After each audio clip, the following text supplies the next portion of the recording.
Hey everybody, Van is me, and I am back for another exciting episode of All of the Avengers, brought to you by White Rocket Entertainment.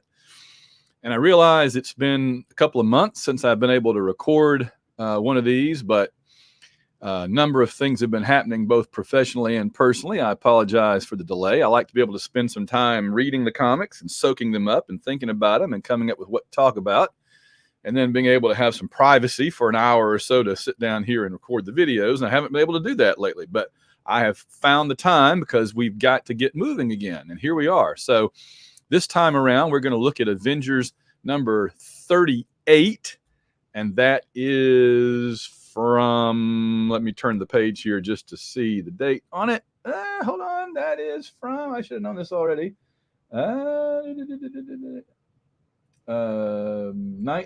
March 1967. So we're up to March 1967. That's pretty cool. I'm still not born yet at this point, but we're getting awfully close now. We're within a year of it. First, before we do anything else, let me do what I have failed to do the last couple of times and remember to thank our great patrons. You are the folks that have been patient, put up with this nonsense, and allowed this show to continue. And that includes Emmanuel Seaman, David Wright, Earl Ricks, MVP Captivating Kathy Bright, No One Fights Like Gaston, Oliver Clute. You are all very, very, very important to us. I think we might even have, some lifetime founders, Luke C.J. Smith, and Earl Ricks, I think I mentioned. Did I mention? Yeah, I did. Okay, so that's everybody. I think I covered everybody there. And so now, I think with that, we can get on with this issue. So here we go. This is a big one. Avengers 38 from March of 1967. This is a big issue because we get a whole lot of Black Widow business at the beginning. And then, as you see on the cover there, Hercules in like the middle and the last third of the story. And some pretty dramatic things happen. It is, I think, pretty much the first time Hercules has appeared in the Avengers anyway. And if not, it's the first time he appears in like a serious, role. Like it seems like maybe he's not going anywhere for a while.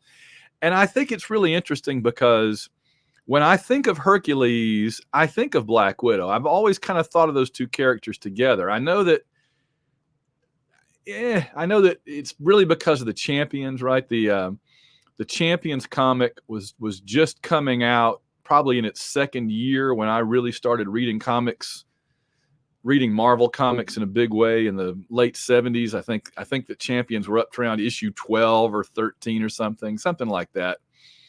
And so I just associate Black Widow and Hercules because the Champions were interesting that way in that they had kind of pairs, like there was Hercules and Black Widow who had been Avengers, and there was the Angel and Iceman who had been X-Men. And then I think you had Ghost Rider and later Dark Star who were just oddballs that really didn't fit in at all. So I just always have thought of them together, although honestly, I don't know that I've ever seen Hercules and Black Widow together other than in the early Avengers issues or in Champions. It's like that's where they hung out together. And then when that was over, they kind of didn't anymore. But this is where we see that. Also, more about that as we get into it. But also, I think it's interesting that this issue is another classic floating heads cover. And it's funny because you can see here with my little pointer, you get the heads up in the corner box, and then you get them again on the. It's like they surround the entire page. So that's just kind of odd that they have it twice. But and the funny thing too is that it's supposedly like their reactions, their facial reactions to seeing Hercules coming at them at the order of the Enchantress, obviously over here on the side, off in the distance. She's not tiny. It's not like she's the Wasp. She's just off in the distance. But as Hercules comes with his big hand coming at you, Cap looks concerned. Hawkeye looks a little perturbed. Goliath is like, "Wah!" Pietro is just bemused. And then Wanda's kind of like, "Huh." And then Jan's like, "All right. Wonder if he's single," right? Because that's just the way they depict her. We've talked about this a million times. I just hate how they. You know what? I don't think that Roy, and we're into the Roy Thomas era by this point. I don't think Roy was ever as bad about it, maybe as Stan. But that's a that's a pretty low bar. You know what I mean? So Roy is still got like a lot of the old '60s sexism going, just not quite as bad as Stan. So. All right, so I'm only going to be doing this issue 38 because, again, I thought there's a lot of stuff that happens here that's significant, and I'd like to spend, the whole show just on this one story. So let's look at it. All right, in our midst, an Immortal. And I'm thinking, yeah, you've had in your midst an Immortal a lot. His name's Thor. So, I mean... I don't know. That just seems an odd title. It's like saying in our midst, an Avenger. Well, yeah, you think, in our midst, a guy that was frozen in ice after World War II. Okay, well, anyway. Featuring Hercules, the peerless prince of power. We couldn't figure a way to squeeze him into the splash panel, but wait till you get to page 4. Hoo boy! There's a classic Marvel hoo boy. I've never known anybody that said "hoo boy." I see it on the page of old Marvel comics, and I assume somebody must have said that, but I've never honestly ever heard anybody say "hoo boy." So whatever. So already Hawkeye and Goliath Hank are quarreling, and we see that this issue was edited by Stan, of course, but scripted by Roy. Still being penciled by Don Heck. I think does a great job. I have no complaints with Don Heck's work in this. Here's the thing. When I first read the older Avengers issues in the late 70s in Marvel Triple Action reprints, I was, I had already been exposed to George Perez, John Byrne, just early on, the first few artists I ever encountered were those guys, And then, of course, the mid 70s Jack Kirby, which is pretty different from the early 60s Jack Kirby, obviously, in Marvel. So then when I would see the Don Heck art in the Marvel Triple Action reprints, I didn't like it for two reasons. One, it just to me didn't measure up to Perez or Byrne or others, right? Because that was what was really cool in the late 70s, early 80s, was Perez and Byrne, among others.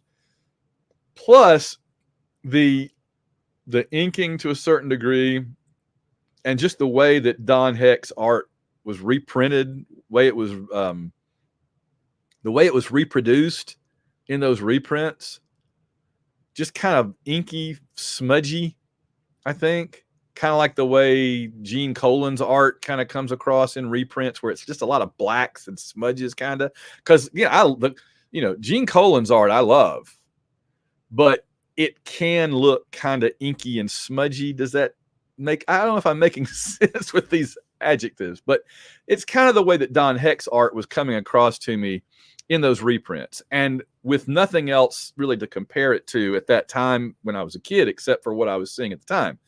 But anyway, now when I look back and read these in order, for all that there is to love about Jack Kirby, and I've made this clear on this show many, many times, I'm a huge Kirby fan. He is the king. But his early 60s art was more, I think, better on the Fantastic Four. I think that Kirby's art on the Avengers early on was not quite, right home about fantastic. except for its day, okay, for its time. And so reading them now in order, as we've been doing with all of the Avengers, and seeing the transition from Jack's first few issues to Heck, Don Heck has me really impressed. I mean, I'm really impressed with his layouts, I mean, just look at that splash page. Hawkeye and Goliath confronting each other. It's dynamic. It's proportional. It's foreshortened. You know, you get trails off into the distance with the other Avengers coming running up. I mean, look at the shape of Cap here. He's foreshortened, his leg going off behind him. His shield is out here. This is just a really well composed.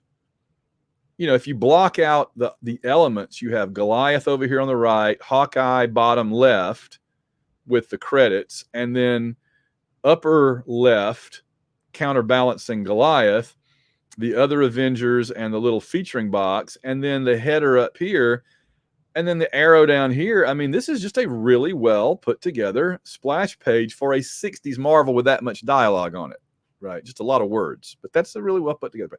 So I'm just really impressed with this. Although it does look like Hawkeye is punching Goliath in the crotch. Now that I look at it closely, and you know, honestly, let's all be honest here. Hawkeye would totally do that.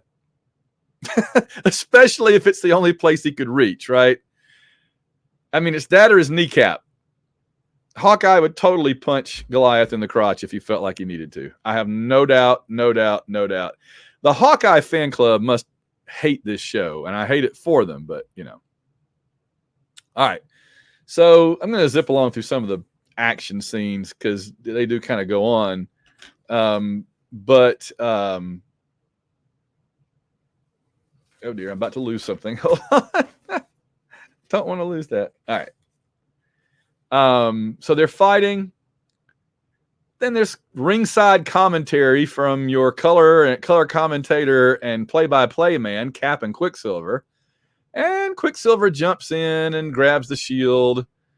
And we find out that what they're really mad about is Hawkeye wants Black Widow, Natasha, to become an Avenger, to join the ranks of the Avengers. And for whatever reason that he later admits he doesn't even understand, Goliath doesn't want Black Widow to join. And they're basically fighting over that. And he says, I can't pinpoint, this is Goliath, he's thinking this. I can't pinpoint any one reason why I don't want Black Widow in the Avengers, but somehow I can't shake my hunch that her admission now would be a disastrous mistake. So, there's one other thing I want to point out about this issue in case I forget later. I remember noticing this is one of the first issues I've seen that does this, and it does it a lot. It has thought balloons for a character that's not on the panel. So like there'll be I'll show you in a minute if I see one, but there'll be like Goliath will be alone on the panel, but you'll be seeing Hawkeye's thoughts off to the side.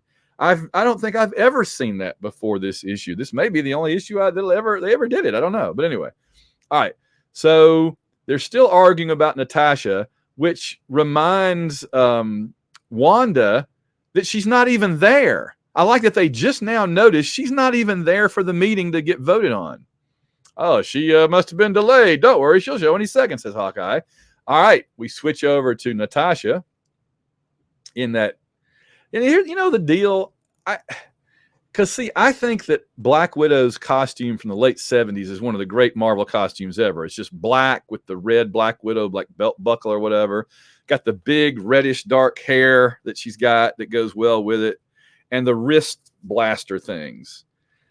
And that's just a classic, clean, smooth look. It looks fantastic.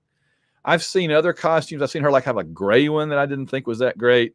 This is the original Black Widow costume, which is basically nylons, you know, mesh, boots. The thing that jumps out here, number one, is she has very black hair, as does Wanda in this issue, which puzzled me, right? Because Jan's hair is kind of auburn, brownish auburn there.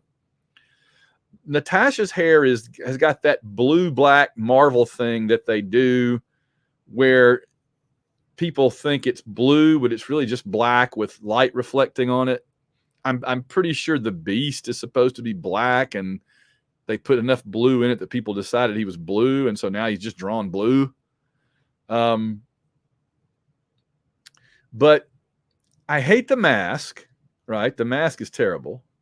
And if she's a Russian anyway, and everybody knows who she is, why is she wearing a mask? Which she doesn't later, okay?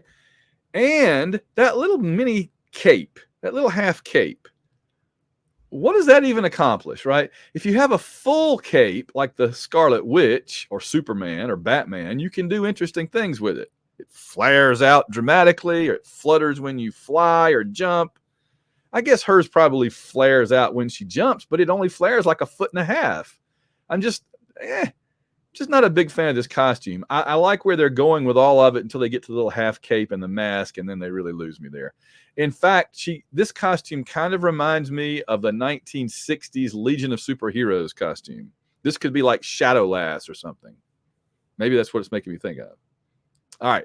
So she's climbing around the roof, getting ready to go to the Avengers. She got other things. Her concern for other things made her not notice the time. And we're left to wonder what other things she was concerned about, like all that espionage for the Soviet Union, perhaps. I think that maybe is that's what Hank's worried about, maybe. But she's going to go, and then and she's sitting there saying, surely I'll be accepted after all. Was it not I who defeated their alien foe called Ixar last issue? Well, but then we found out that she did it by threatening his life, which is a no-no for the Avengers. And that rings a big bell for me, because this is not the last time that will come up. My very first Avengers issue ever, when I was a little kid, right? My very first issue of Avengers was 162, The Bride of Ultron. And some of you, I know you guys, some of you are thinking now, oh yeah, that's the issue where Ultron has created Jocasta, and Iron Man defeats Ultron, or at least drives him away temporarily, right? There's a rematch a few issues later, 170, 171. But in 162, Ultron is like ascendant over the surviving Avengers after his previous attack. And then Iron Man gets Jocasta around the neck and says, back off, Ultron, or I'll kill her. You know, she's a robot, but still, she's kind of got like half of the soul of Jan. And after Ultron escapes because of this, the Black Panther, probably the most noble, I think we could probably say, of the Avengers, even more than Thor, right? Because Thor's had his moments, right? But Black Panther is always noble. Black Panther takes great exception to Iron Man winning the battle that way. And Iron Man is basically like, stuff it, T'Challa. We were going to die. We had to do something, and I did it, right? So I think it's interesting how Black Widow might not even be allowed into the Avengers because she threatened the life of an alien. And Iron Man got called to the carpet by Black Panther for threatening the life of a robot. Quote unquote, life of. So, I've always said Jim Shooter, when in his run there, was very good at picking up on threads that Stan and Roy and probably Englehart later laid down. Okay. So just as Natasha's getting ready to go to Avengers Mansion, oh dear Lord, I just noticed that her earrings are B's, like the letter B, as in Black Widow. Okay, I officially hate everything about this costume. No. They could at least be little spiders, right? Why can't they be little spiders? B? And not even the irony, not even mentioning the irony that you have a character named after a spider and her earrings are bees. Get it? Okay. So anyway, this mist knocks her out, and we find out, okay, she's kind of been kidnapped by somebody. We'll find out who it is later. Now, Hercules is fighting Ares on Mount Olympus. I guess in Olympus. They're battling away. Not sure why. I guess just fighting to fight.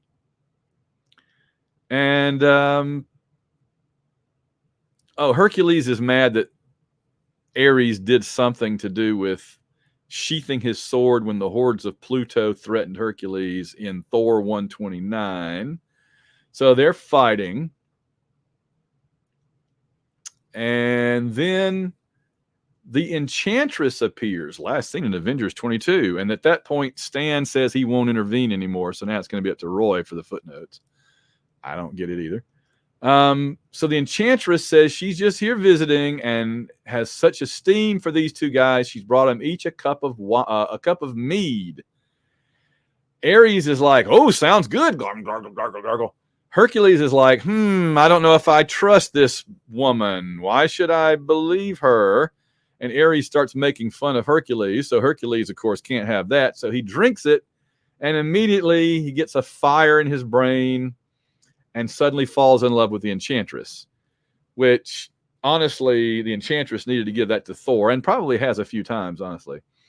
But what's not to fall in love with about the Enchantress? Yeah, I agree. All right.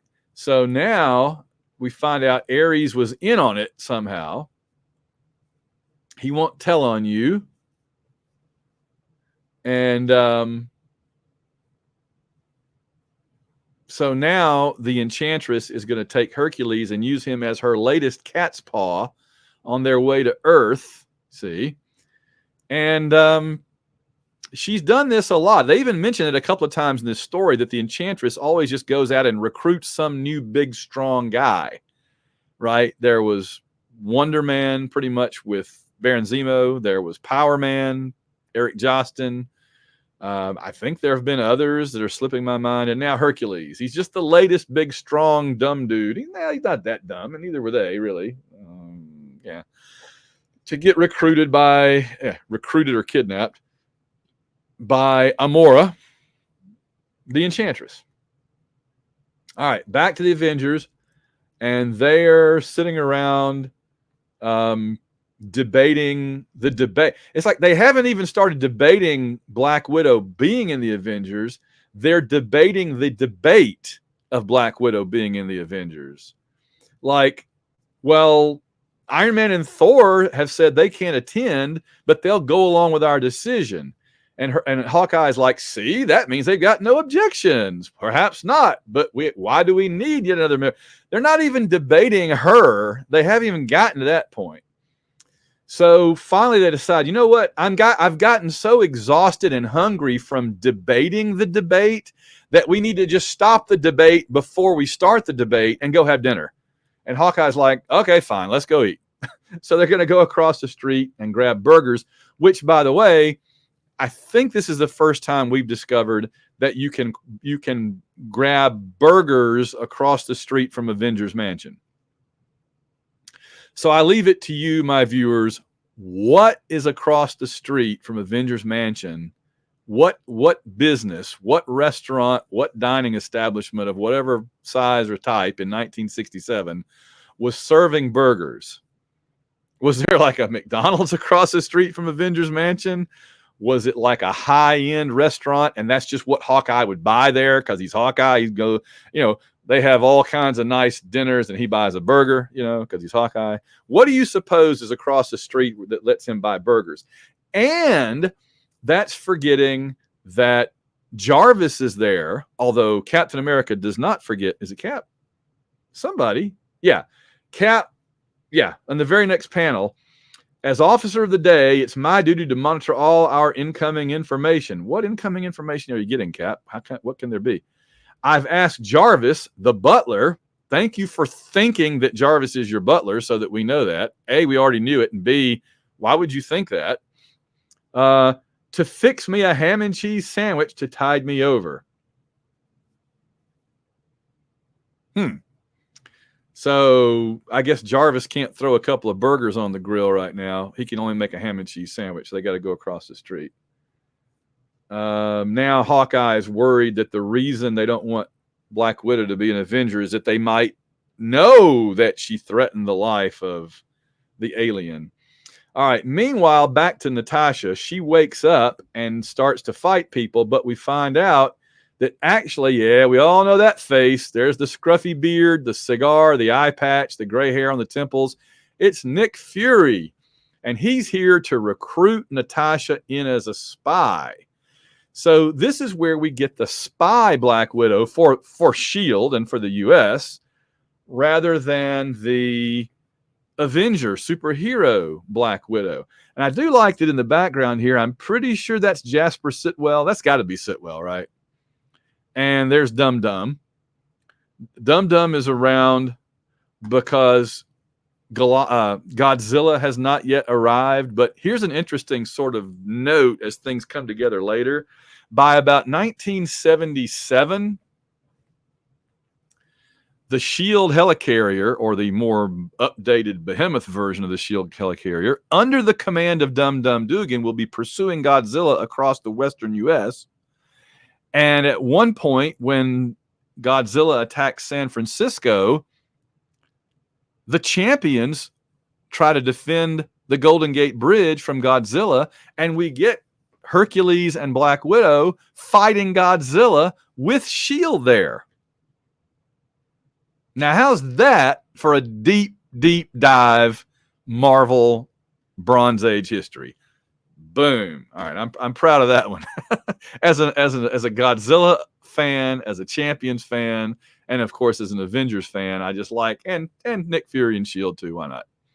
Pretty cool. I got to say, by the way, after all these last few years of seeing Nick Fury in the movies, a good old Samuel Jackson, it's weird to see the original Nick Fury. It just seems like, you know, we know that there's two Nick Furies and they have similarities and differences.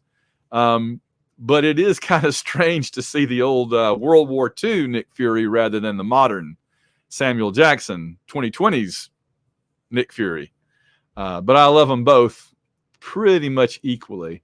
Let's see. So Natasha gets sent out on a secret spy mission. Captain America's gone. He got some kind of a message. And his message is, I have to go. That's pretty much it. And I love that Hawkeye is always a smart aleck, but he's finally starting to say things that I appreciate with that smart aleck. I'm going to credit Roy Thomas because honestly, I think we can all agree. Can we all agree on this? That in the last couple of issues with Roy Thomas, Hawkeye is marginally less annoying. I mean, he's still a smart aleck, but he's not just a completely irrational smart aleck anymore.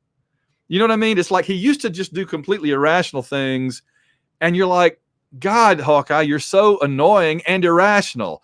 Now he's still annoying, but it's not for irrational reasons, so it's not quite as bothersome, I guess. I'm going to go with that. All right. So we get a flashback to the last time that, let's see, this is when Power Man and the Swordsman were fighting him. A really, really long footnote there that I'm not interested in. I've already read it. From Tales of Suspense number 88. This is before it turned into Captain America and Iron Man, separate books. Okay, so it must have been important, whatever.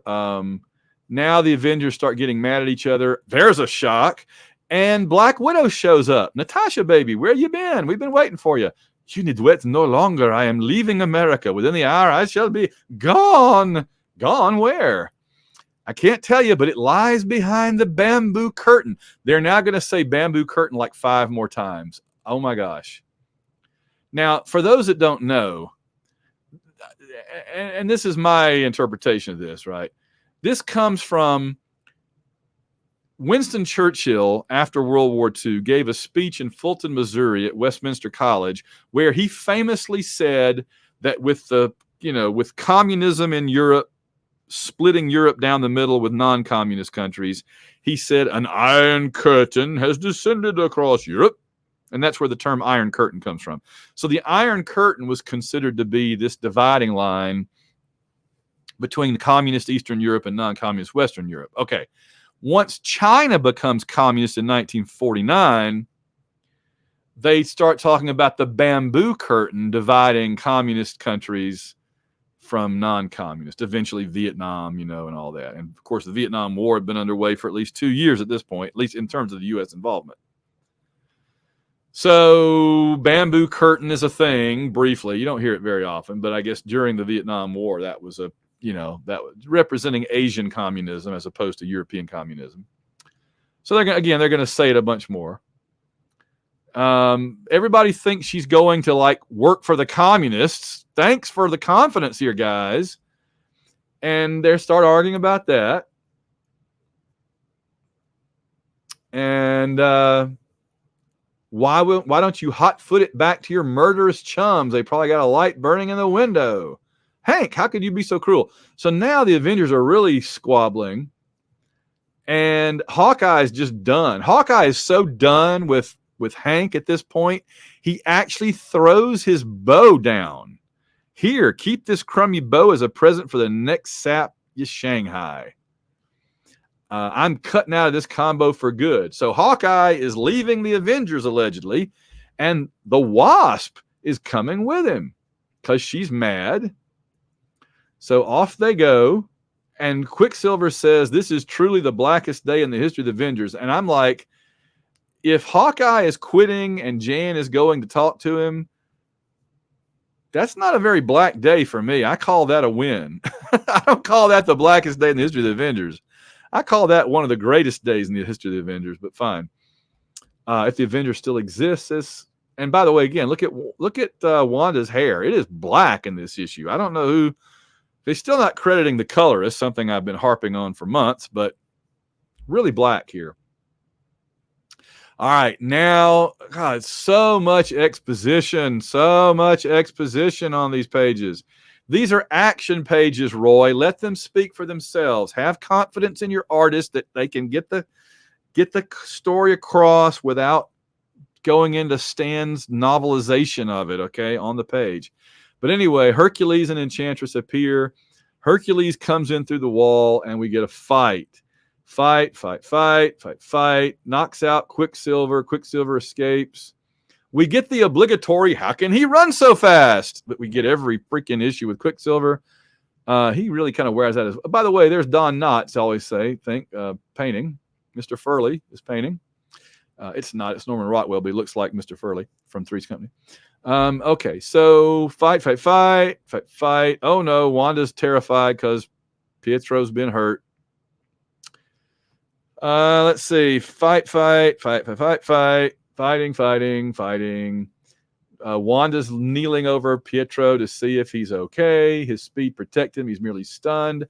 And now the Enchantress attacks Wanda.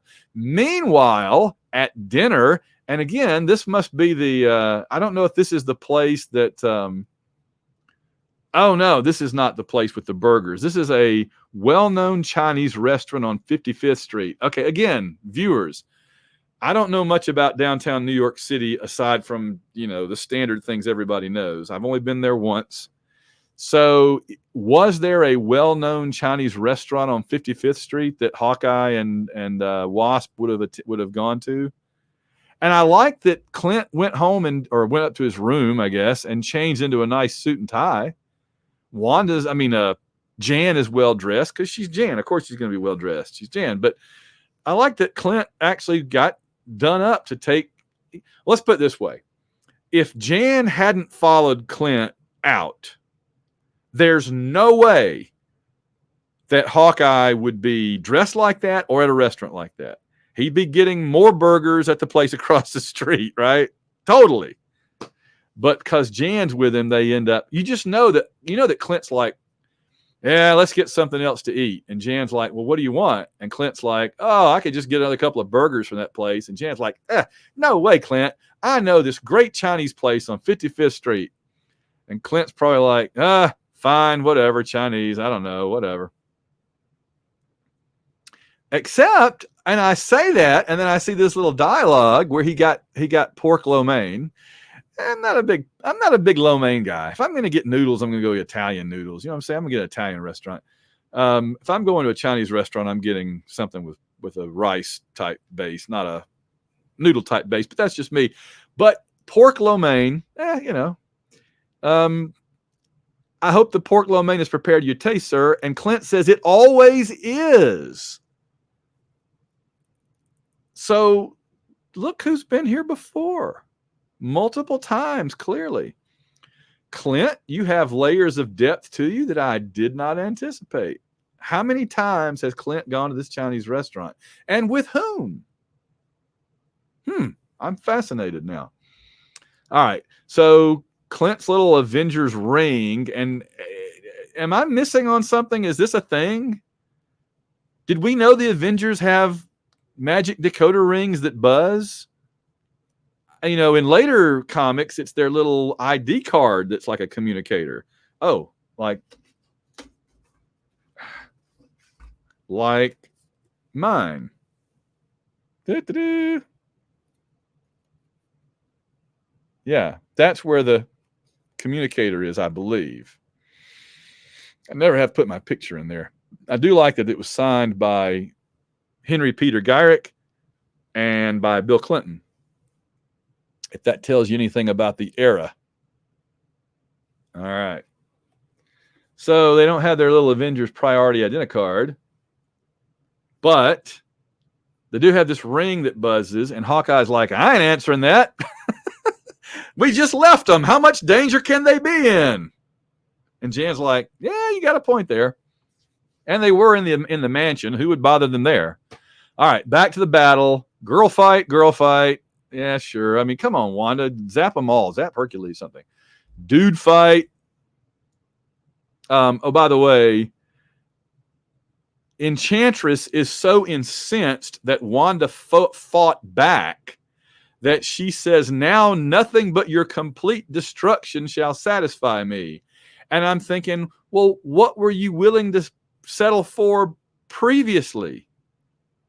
Partial destruction? I don't know. All right, still fighting. And then Hank gets a good shot in on Herc. Herc gets a shot in on Hank. And it looks like Hank has won until he falls over unconscious, and you realize, yeah, Hercules won after all. Wanda's getting zapped here. And then, whoa, the cavalry arrives. Yay, because here comes the Wasp. So they did decide to give up their yummy Chinese dinner and come and bail out the Avengers. That was cool.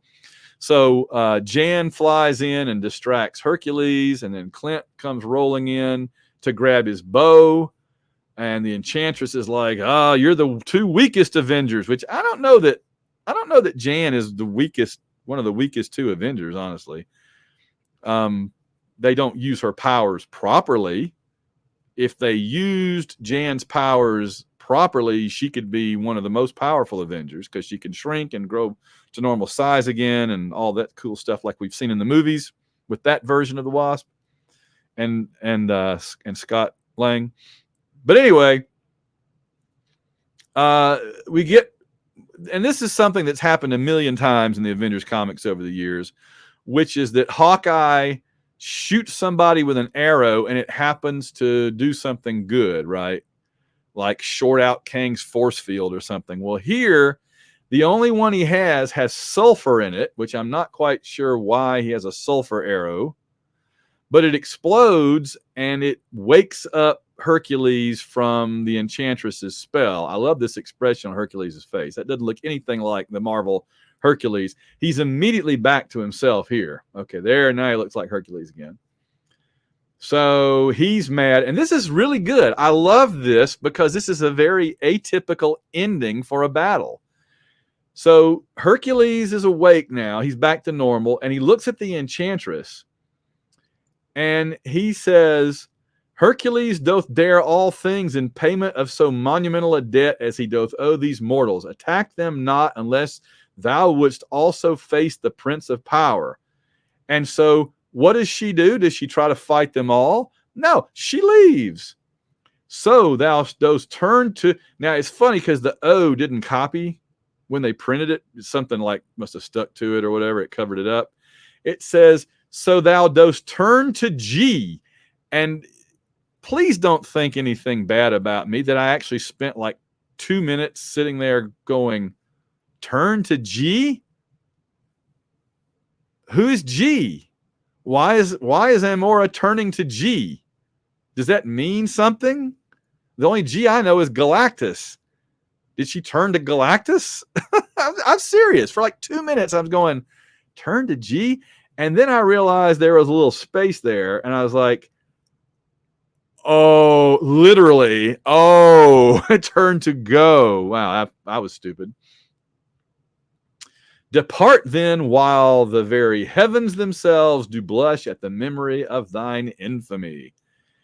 And she leaves. And like Hawkeye is saying, she's leaving just like that. But why? From what I recall, the Enchantress could have put up a good fight against the 7 of us. Well, we'll find out why in just a minute. Now, meanwhile, Zeus shows up. And just like Odin, he doesn't like feeling like he's being defied. And he tells Hercules, you came to Earth without my permission. And Hercules says, well, I didn't really, because I didn't mean to. I was under a spell from the Enchantress. And Zeus is like, I don't care. You broke the rules. Stay on Earth for a year. Zeus out. And so Hercules, much like the Silver Surfer, is exiled to Earth. In fact, you can make a really good superhero group out of beings exiled to Earth, right? Thor at different times, Hercules at different times, the Silver Surfer at different times. I guess Clea, right? There's been this is off the top of my head. There've been quite a few. Marvel, yeah. You can make a really powerful superhero team out of characters from somewhere else that get exiled to Earth.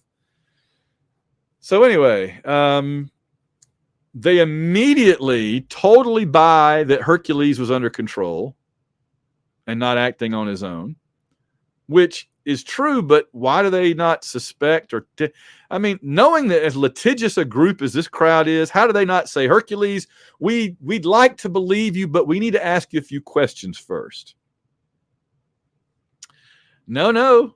They're like, would you like to stay here? We have extra rooms. And Hercules is like, don't mind if I do. Free room and board. Hey, yeah, where else am I going to stay on Earth? I got to stay here anyway. And see, at least, I guess that's Jan, an immortal among the Avengers, just like in the old days. So it's not the first one, like I said. And I wonder, will Cap approve of all this when he comes back from his mysterious mission? Surely he shall, my sister. Who would not wish to be host to Hercules? And then Hawkeye says, personally, I'll bet at midnight he turns into Steve Reeves. That's an actor who played Hercules in the movies. If you didn't know that already, and you probably did. And then lastly, we get an answer. The Enchantress, standing on her cloud, realizes that she might have defeated them all, but she didn't, because maybe she's fallen in love with Hercules. Ah, the women of Marvel, always foiled by the fact that they're constantly falling in love with another guy. 1967 indeed. And then finally, a short time later, another pensive immortal ponders his own bizarre fate. His bizarre fate is that he's getting free room and board in the Avengers mansion. So come on. Come on, Hercules. I, who have battled Titan and Troll, Demon and Dragon. We could make a game out of that. Exiled to the sphere of puny mortals. Correct me if I'm wrong. Isn't Hercules half mortal? Isn't he like a demigod, part god and part human? So spare me, Herc. Okay. What unknown challenges shall I face ere I love when they throw in a good ere I gaze once more on the shimmering spires of mighty Olympus. Next issue, the Mad Thinker and the Trio of Terror. You can see now why I wanted to do this whole issue by itself, because I felt like this one needed a little extra attention, being the Hercules and Black Widow extravaganza that it is. All right. Anything else of note here? We find out in this installment of the Bullpen Bulletins page, it doesn't have Stan's soapbox yet, but we find out that Gene Colan bought a motorcycle, immediately wrecked it, ended up with bandages on his elbows, and sold it and bought a little car. And we also found out that Larry Lieber and Bill Everett of Human Torch fame both injured their sacroiliac. One standing up and one getting on a bus or off a bus. So while the Marvel characters are very resilient, the people drawing them and writing them, not so much. One other cool thing, Marvel was cranking out all these t-shirts and so forth as early as the mid-60s. And here's a really kind of neat story. They had a huge storage suite full of this stuff that they were selling. And there was this one guy that when he quit working there, I believe, he took as his settlement not money, but a whole bunch of inventory. He ended up taking a bunch of the inventory of unsold Marvel stuff, which the Marvel, top guys thought was a win because they got rid of an employee they were getting rid of, and they got rid of all this unsold inventory that was just sitting around taking up space.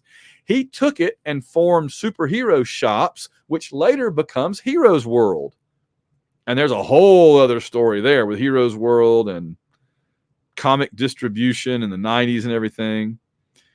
There, that'd be the rise and fall of Heroes World. But it started out, and he made a fortune. He actually opened stores all over, I think, New Jersey, based on all this inventory he just took with him from Marvel when he left. It's crazy. All right, I think with the Mad Thinker coming up next, which is a Fantastic Four villain, but that should be interesting. I didn't notice any noteworthy letters this time around, so I'm going to wrap up here. We will pick up next time with Avengers. I'm going to scroll this all the way back here. We'll pick up next time with Avengers 39, The Mad Thinker, and the Trio of Terror. Until then, go to www.avengersassemble.net, avengersassemble.net. All the videos are archived there. There's a drop-down box. You can click on the button to become a patron and help the show continue. I'm glad to be back. We'll get into 39 soon.